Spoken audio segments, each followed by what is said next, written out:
Selamat malam. Saya sapa satu-satu Mbak Amel, Mbak Okta, Mas Abdussalam, Mas Agung. Ya, selamat bergabung dengan Free Class EduWork. Perkenalkan, saya Nenang Sucipto dari tim EduWork Free Class ini. Untuk malam ini akan menjelaskan terkait materi untuk pertemuan yang ketiga, yaitu MySQL. Ya, saya coba akan share screen dulu.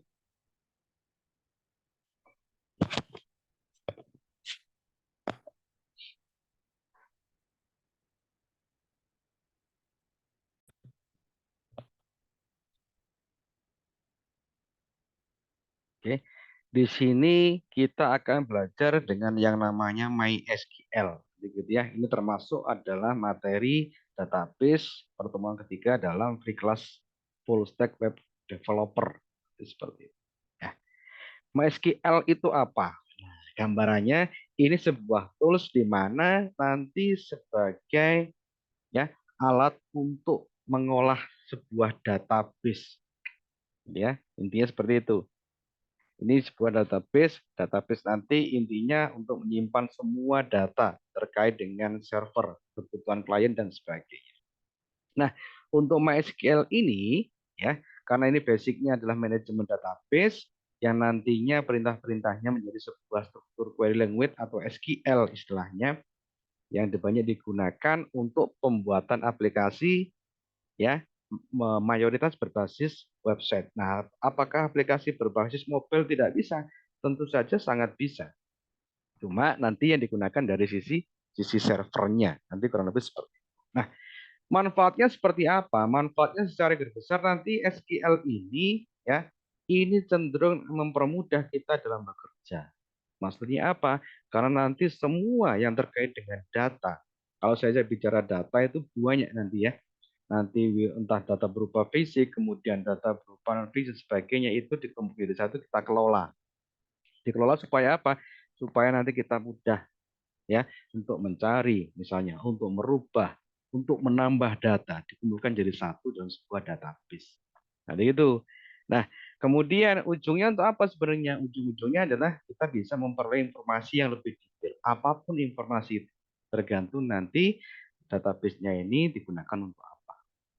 Nah, untuk MySQL itu sendiri bisa dijalankan dengan catatan ya, nanti ada penyedia sebuah server. Contoh di sini yang paling sering digunakan ya, sebetulnya yang paling sering digunakan di sini adalah SAMPP. Gitu ya, SAMPP. Yang pasti kemarin di pertemuan awal sudah saya ajari bagaimana install SAMPP. SAMPP ini ada gratis, bisa download, kemudian kita install, nanti kita jalankan, barulah kita bisa mengolah ya atau masuk ke dalamnya sebuah tools namanya PHP admin di mana nanti bisa menjalankan SQL.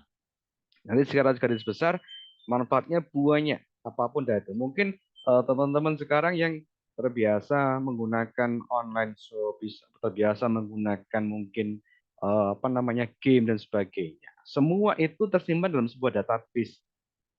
Kita login butuh database, kita mungkin register account juga butuh database, ya. Kita check out barang itu juga butuh database karena semua tersimpan. Supaya nanti lebih mudah ya untuk mengelola laporan. Nah, itu gambarannya. Nah, ini ada beberapa referensi yang kalau misalnya mau belajar ya dari beberapa YouTube nanti bisa dilihat sendiri kurang lebih seperti apa. Kemudian ya, yang selanjutnya ya, dalam sebuah database itu kita nanti mengenal beberapa tipe data ya. Kemudian ada juga namanya kunci atau primary. Tipe data itu apa? Contoh nih ya misalnya eh teman-teman pengen membuat sebuah atribut untuk siswa. Maksudnya atribut ini bukan atribut secara fisik yang dikenakan siswa, bukan. Tetapi atribut yang selalu melekat pada diri seorang siswa.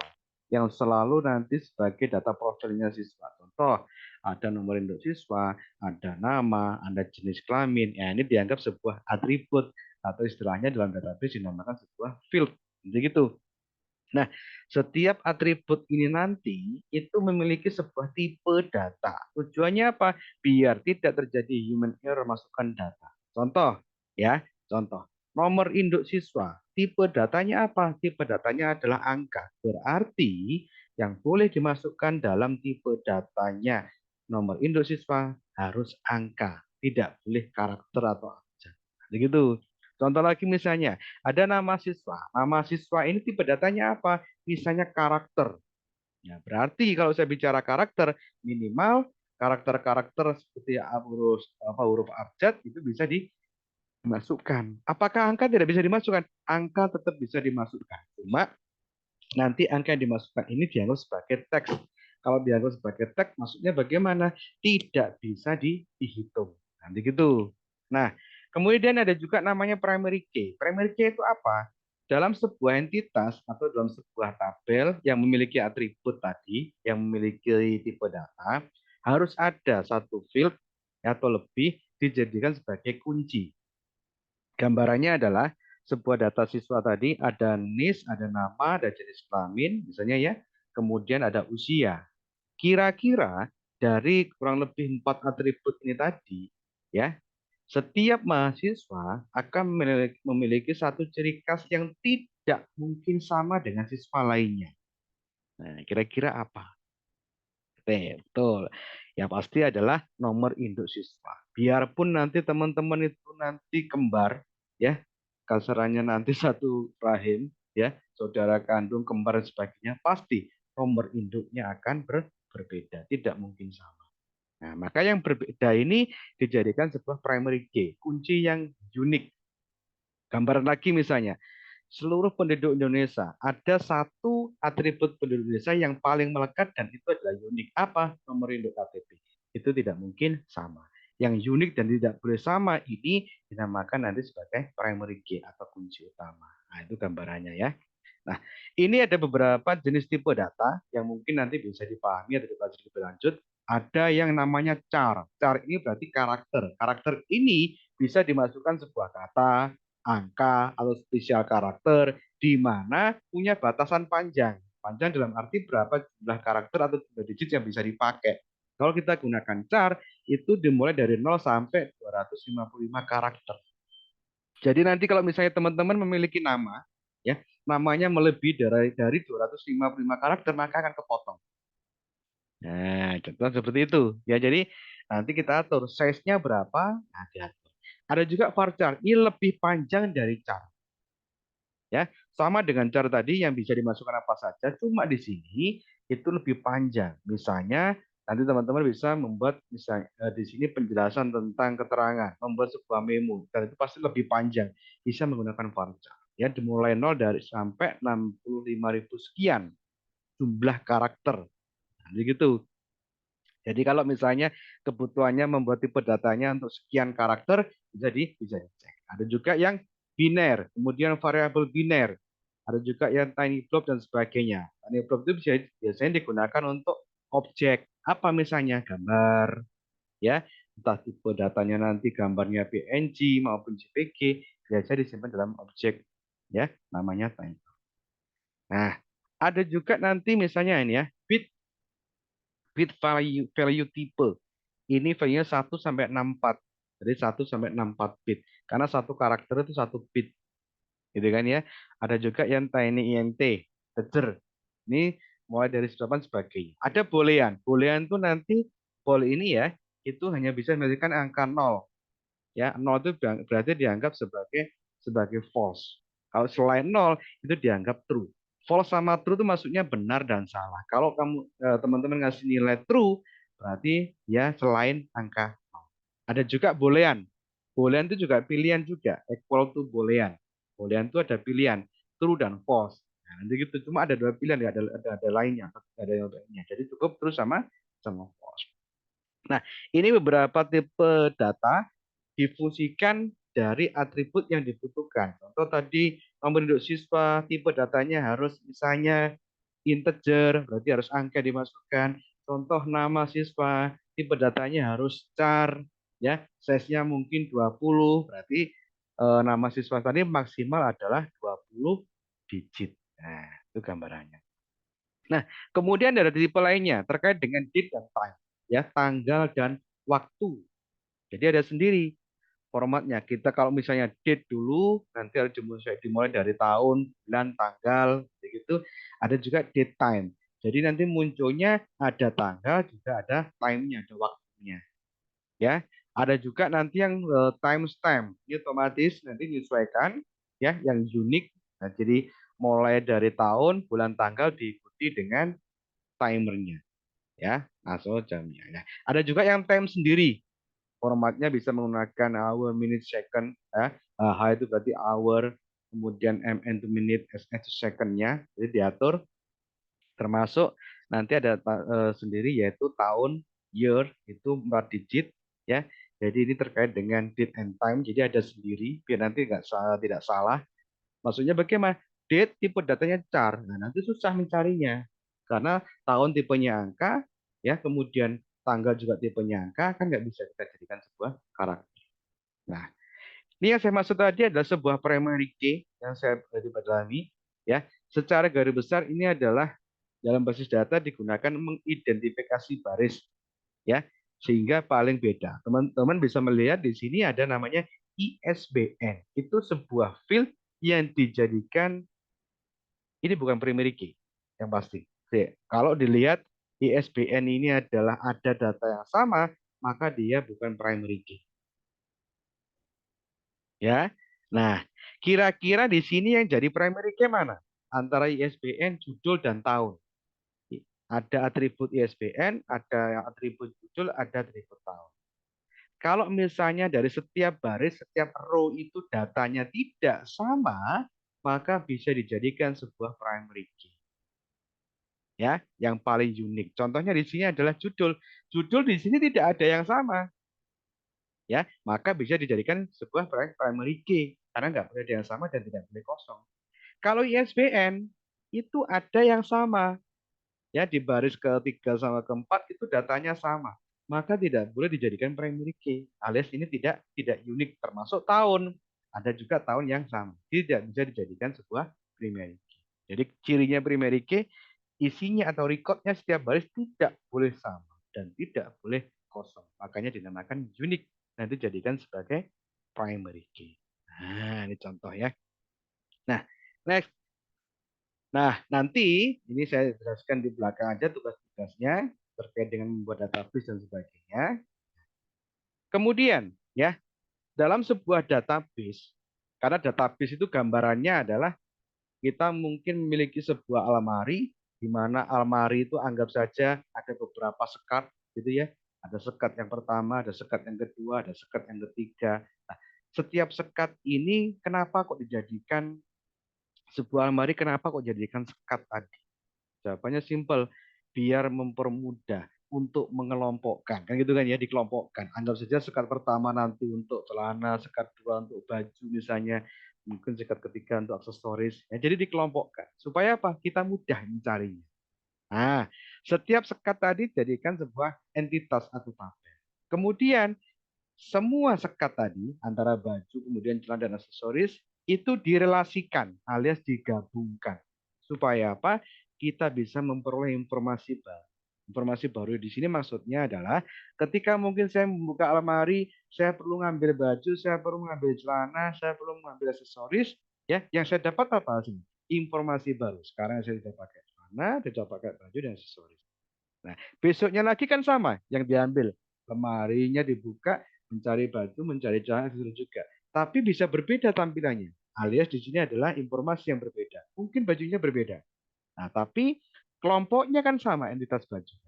Nah, ini contoh. Nah, kemudian relasi ini nanti dikembangkan. Ada namanya relasi one to one. Satu ke satu. Maksudnya bagaimana? Kalau ini saya gambarkan, kalau misalnya dosennya, dosen punya satu jurusan. Kemudian misalnya kalau siswa, ya, satu siswa punya satu kelas. Kan gitu ya, siswa dengan kelas. Kan nggak mungkin satu siswa nanti kelas satu punya misalnya kelas satu a satu b satu c, kan nggak mungkin. Jadi satu satu kelas. Berarti one to one, satu ke satu. Nah, nanti gitu. Ya, contoh lagi, one to one apalagi satu siswa memiliki satu wali murid. Nah, kan nggak mungkin satu siswa memiliki dua wali murid. Nah, yang pasti ada satu wali murid. Nah, ini contoh. Namanya dinamakan one to one. Setiap satu baris pada tabel pertama hanya berhubungan dengan satu baris pada tabel kedua. Jadi cukup satu, tidak bisa bercabang. Yang kedua ada namanya relasi one to many. Satu ke banyak. Contohnya apa? Contohnya adalah seperti ini. Ya, ini kebetulan contohnya kan ada dosen, ada mahasiswa. Nah, kalau misalnya ini saya kaitkan dengan siswa, satu siswa itu akan memiliki lebih dari satu mata pelajaran. Satu siswa memiliki lebih dari satu mata pelajaran. Satu siswa itu dianggap one, banyak pelajarannya dianggap many. Nah, nanti gitu ya. Sehingga nanti mempunyai relasi one to many. Gambarannya adalah ya, satu baris pada tabel pertama akan berhubungan dengan lebih dari satu baris pada tabel kedua. Nah, makanya satu mahasiswa memiliki lebih dari satu mata pelajaran. Itu relasi one to many. Nanti kita praktekkan. Ada juga namanya relasi many to many. Nah, ini lebih ribet lagi. Nah, gambarannya seperti ini.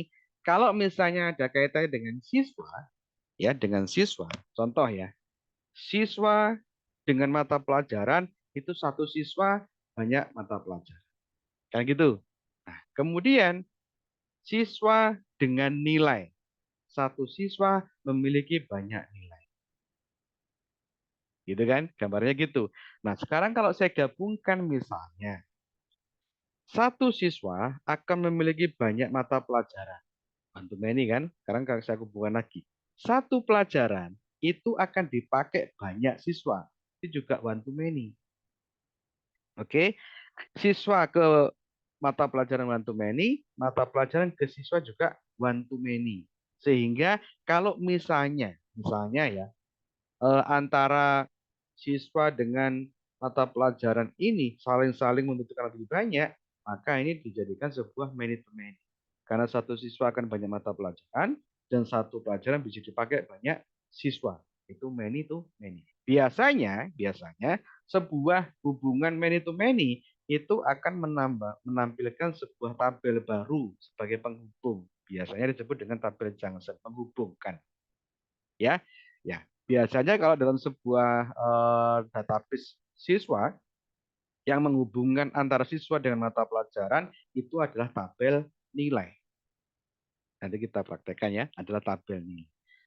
Satu siswa, mata pelajaran apa, nilainya berapa. Siswa yang sama, mata pelajarannya beda lagi, nilainya berapa. Jadi yang menghubungkan antara siswa dengan mata pelajaran nanti adalah nilai. Makanya disebut sebuah relasi many to many. Nah, itu gambarannya gitu. Nah, ini contoh kan penghubungnya di tengah, yaitu nilai tadi. Tugas relasi nanti dijelaskan lebih lanjut lagi ya di akhir. Nah, kemudian selain ada namanya primary key, ada juga foreign key.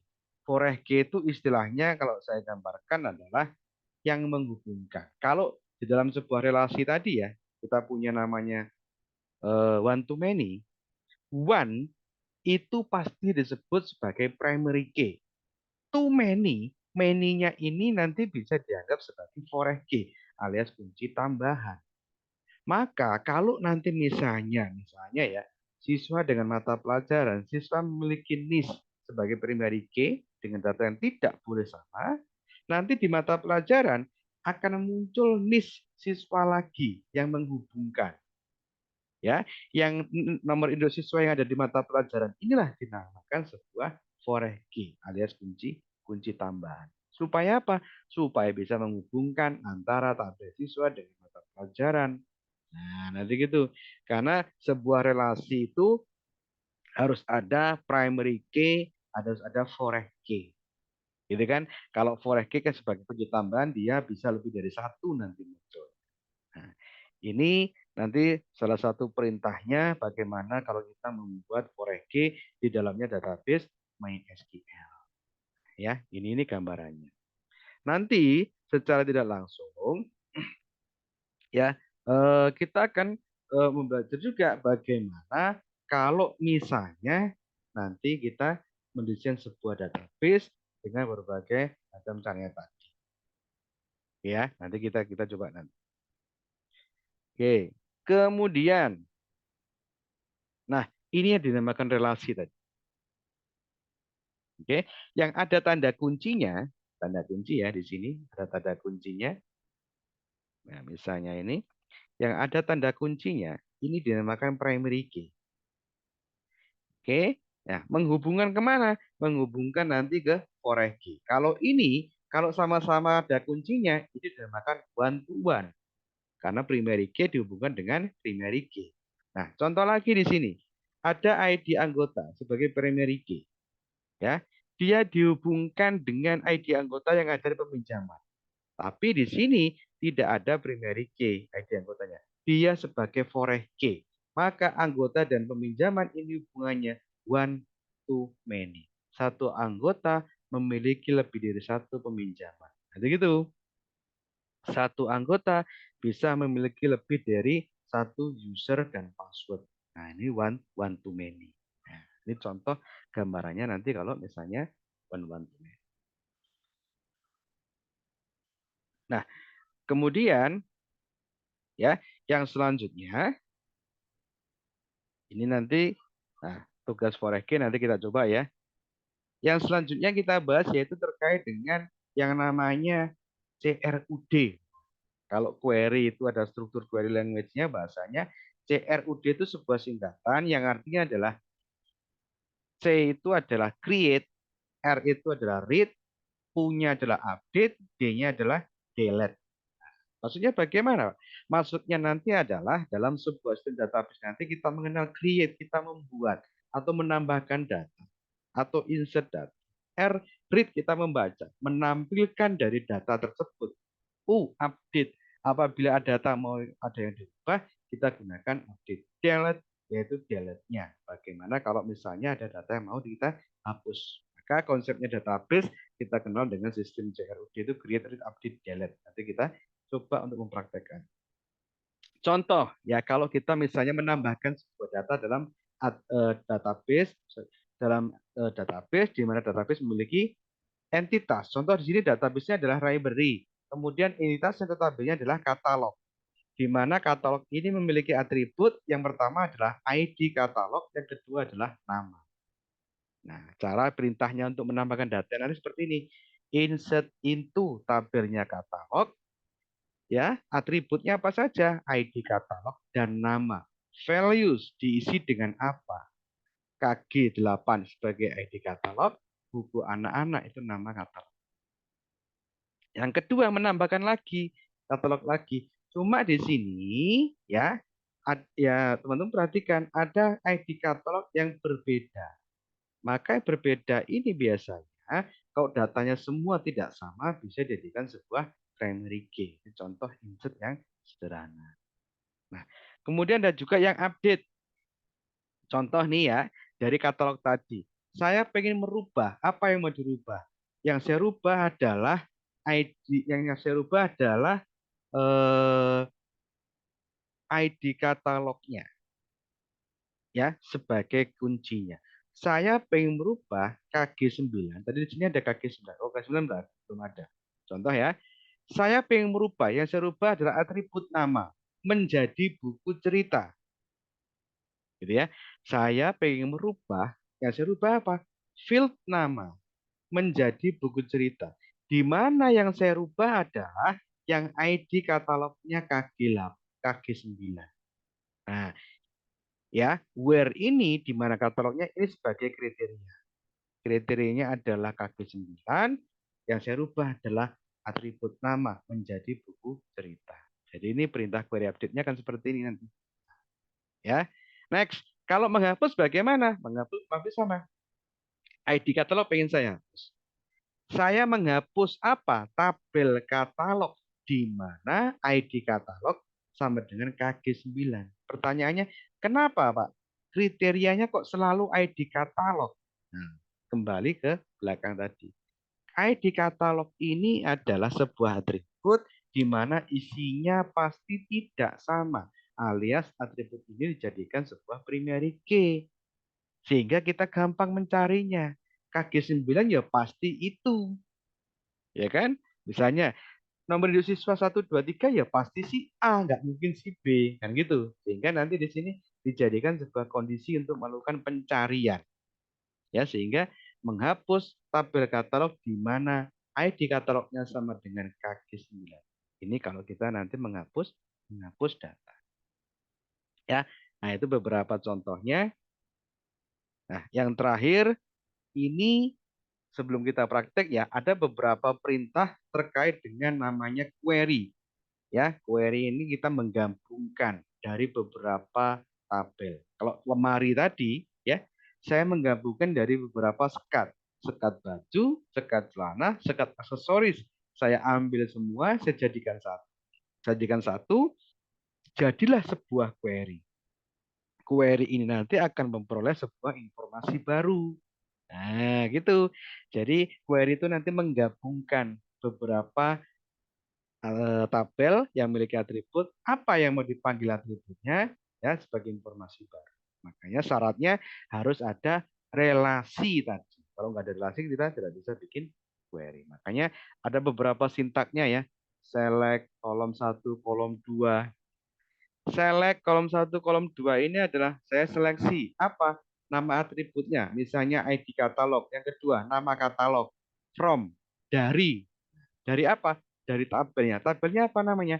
Katalog. Berarti di sini nanti saya akan menampilkan fieldnya ID katalog dan nama katalog dari tabel katalog. Ini dimaksud sebagai read kalau CRUD tadi ya. Read. Atau select bintang from nama tabel. Atau select bintang. Bintang ini menandakan semua field akan ditampilkan di dalam katalog. Semua field kalau misalnya atributnya atau fieldnya ada 5 ya ditampilkan semua. Ya. Nah, ini contoh.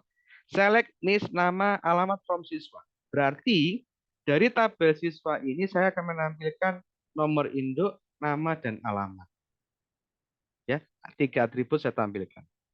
Akan berbeda kalau misalnya select bintang from siswa. Kalau select bintang ini nanti adalah semua field yang ada di siswa akan ditampilkan. Nanti kurang lebih seperti itu. Ya.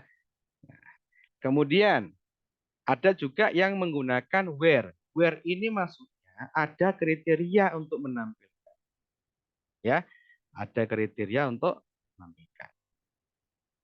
Oke ya. Sebentar saya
Mohon maaf ya. Habis dari kamar mandi sebentar. Oke, saya lanjut. Nah, eh baru tadi saya ulangi lagi bahwa di sini kondisinya adalah saya pengen menampilkan beberapa atribut ya. Atributnya misalnya di sini adalah jenis, nama dari tabel siswa. Where ini kriteria. Contoh ya, yang saya tunjukkan adalah yang alamatnya Jakarta. Nah, sehingga nanti yang tampil itu ada semua data siswa, tapi yang tampil cuma ada nomor induk siswa dan nama, ya, di mana yang alamatnya Jakarta itu yang ditampilkan. Nah, kemudian ya, nah contoh lagi bisa menggunakan sintak namanya N. Nah, berarti nanti di sini kita memiliki lebih dari satu kriteria, ya. Ada kriteria pertama dan kriteria kedua. Apakah mungkin nanti kriteria lebih dari dua? Mungkin ditambahkan lagi N. Ada tiga, tambahkan lagi N. Ada empat, tambahkan lagi N. Tidak masalah. Ya. Nah, N ini maksudnya bagaimana? Kriteria itu harus terpenuhi semua. Contoh di sini ya, saya menampilkan nomor induk siswa nama dari tabel siswa, di mana alamatnya harus Jakarta dan tahun lahirnya harus 2000. Nah, apabila salah satu kriteria ini tidak terpenuhi, maka tidak ditampilkan. Ya. Salah satu kriteria tidak terpenuhi, maka tidak ditampilkan. Nah, begitu. Oke, or dan sebagainya. Nah, sekarang mungkin kita coba untuk praktek saja ya, mulai dari membuat database-nya dan sebagainya. Kita coba praktek saja. Saya tutup share screen-nya dulu.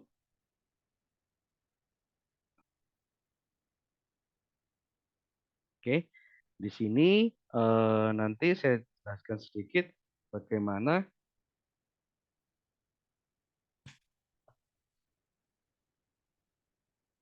ya kita desainnya. Seperti saya bilang tadi bahwa kita perlu mempersiapkan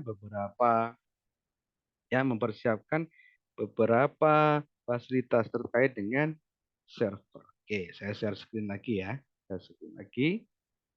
Saya pilih jendela.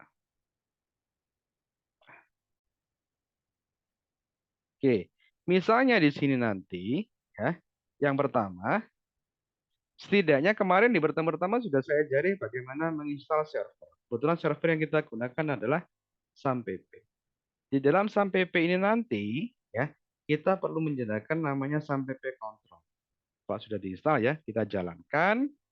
Nah, hasilnya nanti kurang lebih ya, kalau kita tampilkan, dia akan muncul. Dia akan muncul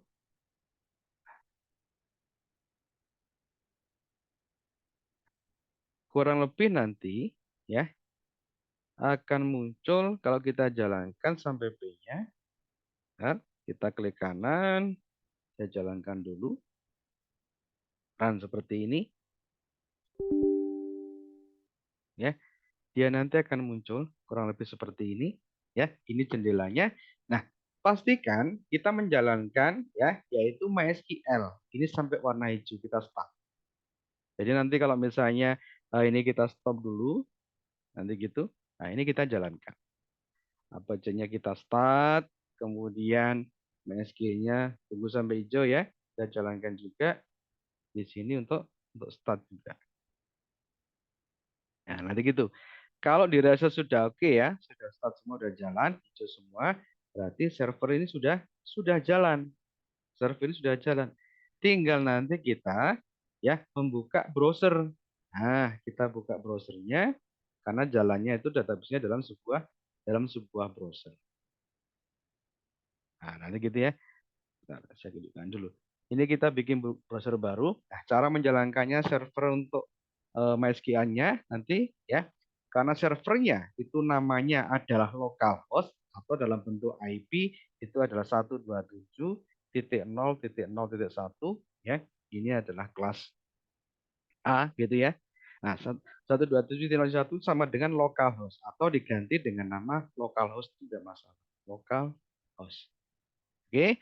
Kemudian kita slash diikuti dengan nama eh, istilahnya nama fitur untuk mengolah database, yaitu kita gunakan PHP myadmin. Nah, nanti gitu ya. Kalau sudah kita enter. Ini adalah server lokal yang kita gunakan karena kita install dulu sampai P tadi, kemudian kita jalankan di dalam lokal. Oke, kita tunggu prosesnya sampai nanti muncul dalam jendela itu sebuah elemen untuk mengerjakan database.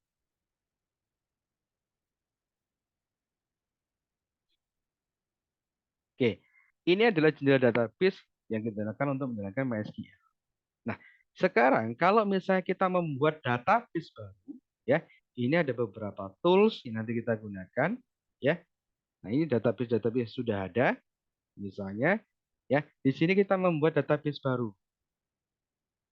ya. Misalnya ini ya, namanya adalah misalnya siswa atau istilahnya apa ya? Biar enak, sekolah lah, sekolah. Database-nya namanya adalah sekolah. Nah, sekolah ini adalah sebuah sebuah almari, kan gitu kan? Sekolah ini adalah sebuah almari. Nah, sekarang kita menyusun apa? Menyusun sekatnya alias menyusun tabelnya. Nah, kalau kita menyusun tabelnya kita bikin di sini. Nama tabelnya apa? Misalnya nama tabel yang pertama adalah siswa. Ya, kira-kira butuh berapa atribut siswa? Ini nanti kondisional ya. Contoh misalnya saya membutuhkan ada nomor induk siswa, ada nama, ya, kemungkinan ada usia juga, atau mungkin ada jenis kelamin, gitu ya. Contoh itu. Jadi nanti kita bisa tambahkan di sini atau ada kelasnya juga. Siswa kurang lebih kita butuh 4. Nanti kalau kurang kita tambah lagi ya. Kita butuh 4 dulu. Kita create. Nah, kemudian ini adalah ya tempat untuk membuat atributnya tadi. Kita butuh nomor induk siswa. Nomor induk siswa tipe datanya apa? Kalau yang dimasukkan semua adalah angka, kita bisa pakai integer. Ya, kita bisa pakai integer. Kalau pengen lebih panjang lagi ada big integer. Ini digitnya ya, lebih panjang lagi. Integer ini 8 digit. Ya, kurang lebih 8 digit. Pak, untuk ini saya cuma butuh 5 digit, nggak apa-apa. Dibatasi 5 digit. Gitu ya. Kemudian ada nama. Nah, ini adalah nama siswa. Nama siswa ini saya gunakan misalnya char atau varchar. Boleh. Ya, tadi kan ada batasannya ya kan. Char ini adalah 0 sampai 255 karakter. Butuh berapa? Contoh untuk nama saya butuh 20 digit. Ya. Kemudian di sini misalnya selain nama anggap saja ada jenis kelamin misal ya kalau ditambahkan. Atau paling gampang nis nama di sini yang mungkin ada usia ya atau umur, integer juga ini usia saya butuh 3 digit lah. 3 digit ini kalau jarang sekali kan yang usia sampai 100 gitu ya. Nah, kemudian saya punya kelas. Ini misalnya kelas. Ya, nanti nama kelasnya apa? Kita bikin char. Kita bikin char, cari namanya char ya. Contoh kelas ini saya bikin tiga digit juga. Oke ya. Nah, nomor induk siswa itu adalah yang unik kita jadikan apa? Kita jadikan dia primary key.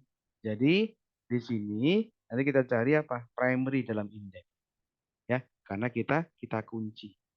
Supaya apa? Tidak boleh ada yang sama, tidak boleh ada yang kosong. 5 ya. Kemudian saya simpan. Nah, kalau sudah ini berarti saya simpan. Save. Ada yang salah? Sebentar. Oh, ini sudah kita coba kita kosong dulu karena nanti dianggap sudah indeks. Oke. Nanti kita alter saja. Saya simpan. Bentar ya. Saya simpan. Nah, nanti bentuknya strukturnya kita klik ya. Nah, ini strukturnya siswa. Nis, nama, usia, kelas. Ya, ada tabelnya namanya siswa, atributnya dan nis, nama, usia dan kelas. Ini kita rubah ya. Untuk siswa kita change ya, kita rubah di sini Nah, kita jadikan dia adalah primary key. Ya, di sini saya rubah atributnya adalah primary key. Ini sudah, virtualnya sudah. Oke, sebentar. Atributnya biner sudah.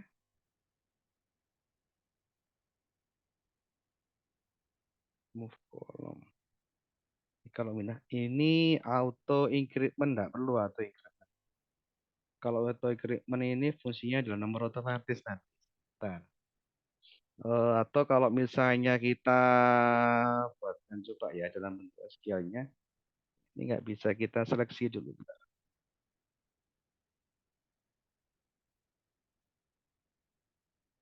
Nis ini harusnya saya jadikan primary key. Nah, ya, berarti ada simbolnya kunci. Nah, sekarang kita coba masukkan datanya tadi ya. Kita coba masukkan datanya pakai SQL, ya. Nah, perintahnya tadi adalah insert. Untuk masih ingat ya. Perintahnya adalah insert. Insert into. Into apa? Nama tabelnya adalah siswa, ya, siswa. Kemudian yang dimasukkan apa? Semua field. Kalau semua field langsung di sini. Kita bisa gunakan perintah value, ya. Kemudian dalam kurung. Nah, contoh nis karena angka, ya, tidak usah dipetik. 1, 2, 3 nih, koma. Namanya karena teks kita petik, ya. Misalnya Joko. Koma lagi. Usia karena angka, ya, kita rubah. Usianya 15. Kelasnya misalnya, ya, anggap saja 1. Nah, ini karena teks kita petik. 1A. Kita tutup, ya. Nah, ini kalau teman-teman masukkan satu satu data. Satu data. Ya, ini boleh. Nah, ini kita jalankan ya. Kita go di sini. Nah, nah, kita lihat di browse, ya. Dia akan menampilkan, ya, sebuah data yang sudah kita masukkan tadi.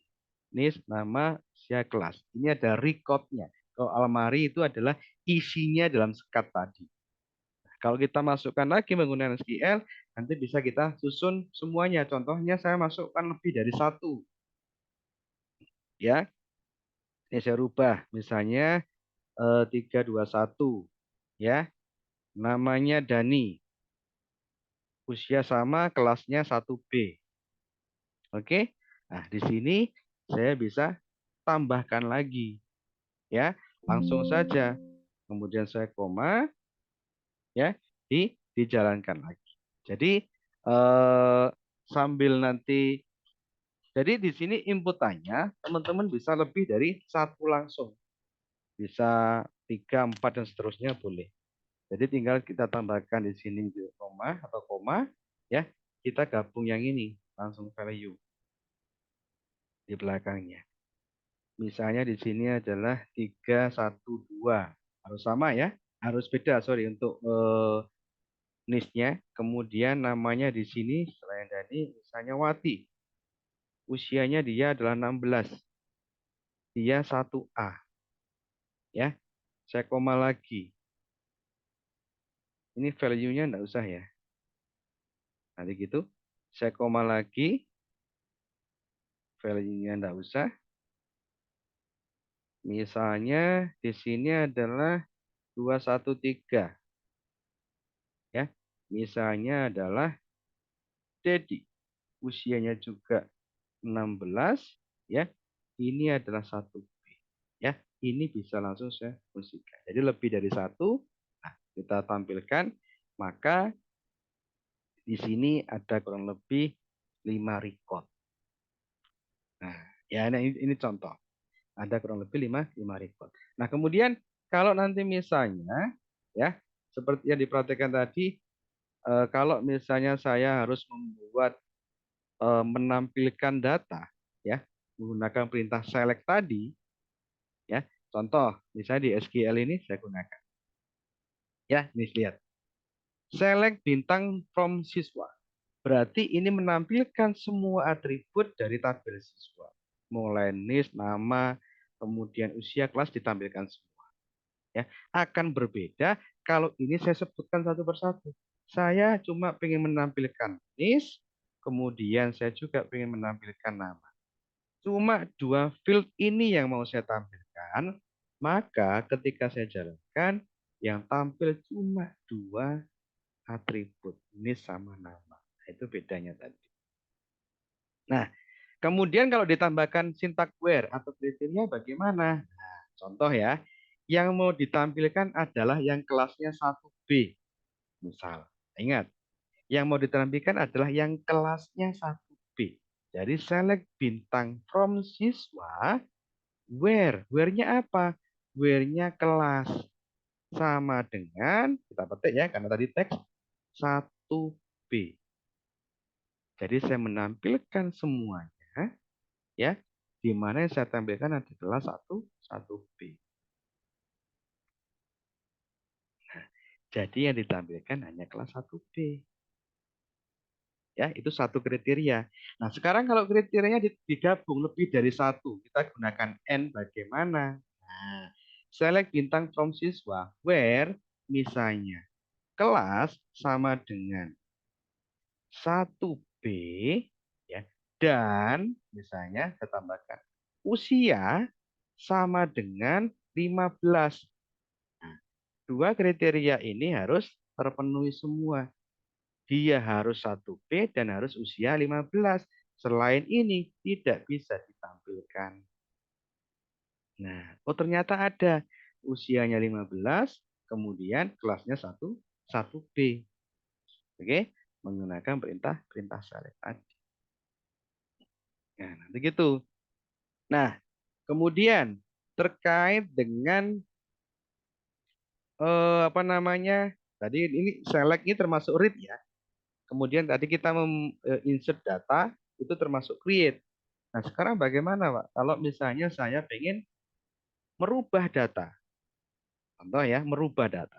Kalau kita tampilkan semuanya di sini, ya, ini sudah. Nah, contoh misalnya, kalau teman-teman pengen merubah data, pastikan harus tahu kriterianya dulu.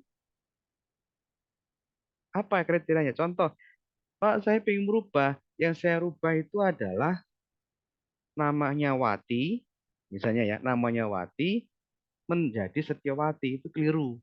Jadi harus saya rubah. Nah, perhatikan Setiawati ya, yang saya rubah namanya adalah Wati menjadi Setiawati. Berarti kriterianya adalah namanya Wati. Atau kalau misalnya teman-teman sudah tahu primary key-nya, sudah tahu kuncinya, yaitu NIS-nya adalah 312, akan lebih gampang. Sebagai kriterianya adalah NIS 312.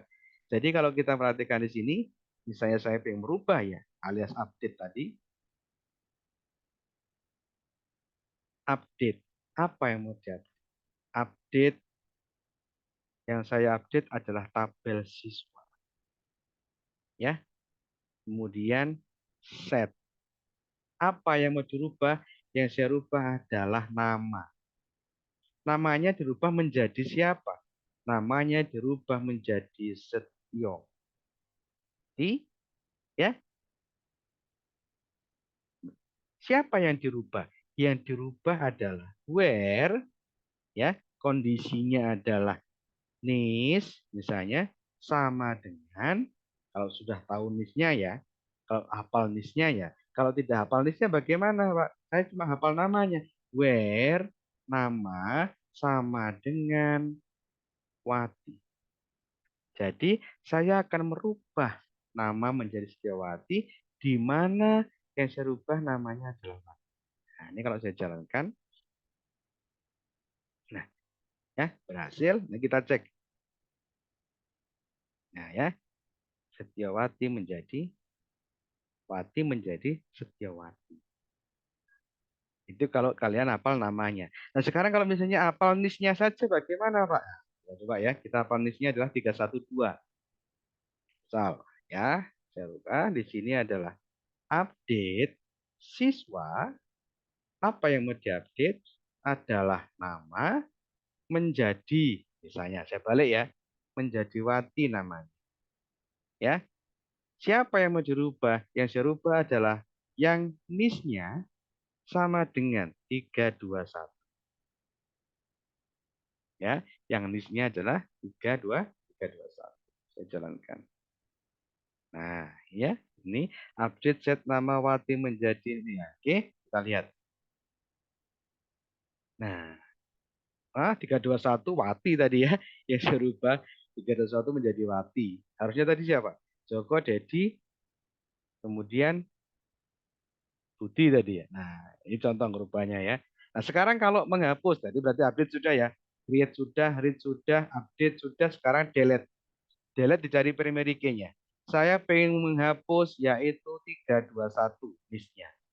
Perintahnya dalam SQL menggunakan perintah namanya delete. Pastikan tahu kriterianya dulu. Delete from apa? From siswa. Where? Apa yang saya hapus? NIS.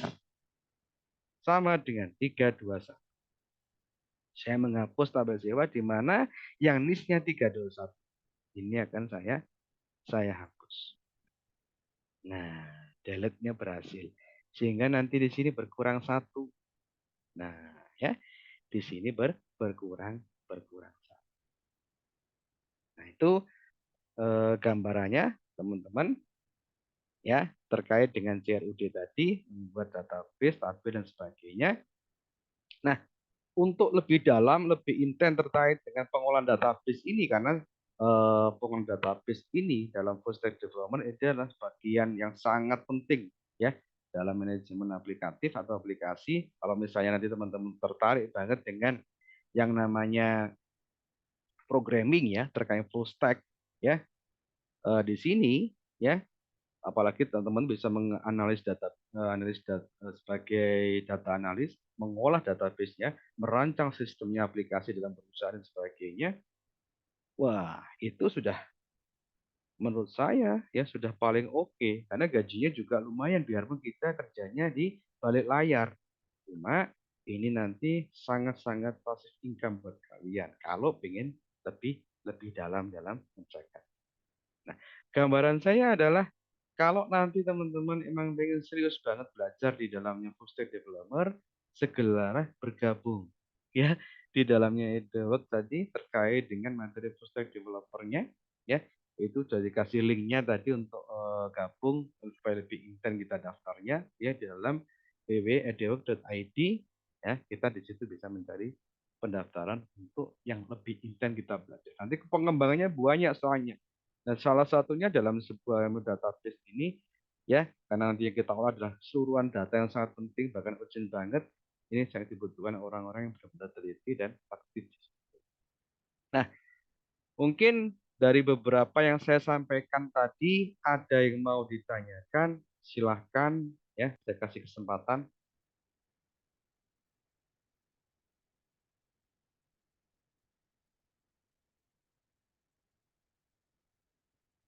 Silakan, mungkin ada yang mau ditanyakan. Nggak ada Kak, aman. Aman. Terima kasih kalau aman. Oke, yang lainnya juga sama aman. Saya ingatkan sekali lagi ya buat teman-teman apabila tertarik dengan beberapa materi ya atau ingin benar-benar terjun di situ ya mungkin bisa bergabung lebih intens lagi di sini ya nanti masuk ke dalamnya situsnya edawo.id itu silakan daftar di kelas yang intens terserah nanti mau menggunakan yang mana mau. Oke, ada pertanyaan. Untuk koneksi, saya bacakan ya. Izinkan untuk koneksi ke dalam front end, ya. Front end webnya dari data sampai P yang kakak jelaskan bagaimana caranya. Nah, untuk koneksi dari front end ke dalam SAM PP, bagaimana caranya? Itu nanti masuk ke dalamnya bahasa pemrograman, ya. Itu bisa menggunakan PHP, bisa juga menggunakan basicnya, itu pasti akan menggunakan PHP. Ya, kalau misalnya teman-teman mendesain websitenya front end-nya nanti menggunakan Laravel, di situ juga bisa kita koneksikan. Nah, untuk saat ini yang kita bahas dari sisi database-nya dulu. Nanti pertemuan berikutnya kita bahas tentang PHP. Nah, disitulah kita bisa membuat koneksi dari PHP, kemudian connect ke server localhost tadi untuk menampilkan data dan sebagainya. Oke ya. Jadi pertanyaannya Kak Angga ini sudah oke. Cuma karena penjelasannya nanti ada terkait dengan materi setelah ini, dari pertemuan besok terkait dengan PHP, nah disitulah nanti bisa saya jelaskan bagaimana koneksinya untuk dijelaskan dalam front end. Nanti ada ya. Karena setiap framework, misalnya Laravel ada sendiri koneksinya, koneksi ke dalamnya MySQL. Misalnya menggunakan Python atau menggunakan React Native dan sebagainya, ada sendiri koneksinya. Bagaimana cara koneksinya? Nah, kalau ini front end-nya dalam bentuk web, nah webnya dibuat dari apa dulu? Mungkin dari framework CI, dari framework Laravel, atau kita menggunakan PHP. Ini ya beda-beda cara koneksi. Itu jawaban dari saya, itu ya. Mudah-mudahan dimengerti. Mungkin ada lagi sebelum saya akhiri dari teman-teman, masih ada waktu kurang lebih 3 menit.